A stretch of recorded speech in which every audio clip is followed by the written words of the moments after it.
लोग मदीने से आने वाले हैं, खजाने रहमत के खजाने लुटाने वाले हैं। सुभान अल्लाह।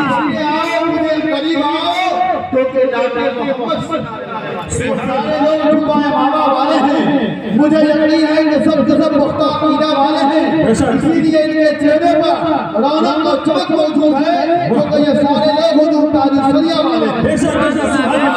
हमने हाथ को उठाकर बोले या रसूल अल्लाह,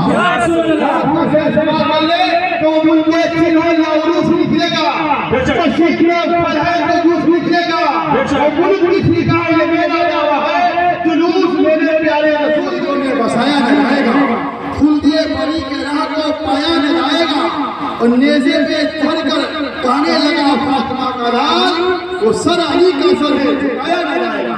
तो कौन फनकार ने कहा था कि अली का नूर सारा का चैन हाथे हैं, नवाज़े शहे बदलो होने नहाते हैं, और ऐ सितारों आओ मेरे दिल से रोशनी ले लो, मेरे दिल में वाले हुसैन जरा है मगर शुक्र कर रहे हम, अपनी दुआ में पैदा असर कर रहे हम, और रास्ते में मुश्किलों के अंधेरे न आएंगे, कुरान की रोशनी में सफर कर रहे हैं हम।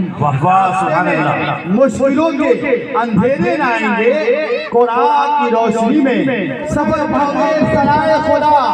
सब मेरे मुस्तफा को पता है किसके होठों पे सल्ले आला है, सब मेरे मुस्तफा को पता है। और कौन जाएगा सुए जहन्नम, और कौन जाएगा सुल्ले मौजम, किसके तकदीर में क्या लिखा है, सब मेरे मुस्तफा को पता है। सुभान अल्लाह, सुभान अल्लाह। मुझे बेकरार करता है, नबी के हुक्म का इंतजार करता है, कोई करे या ना करे जिक्र शाफ़े माशर मेरे नबी का।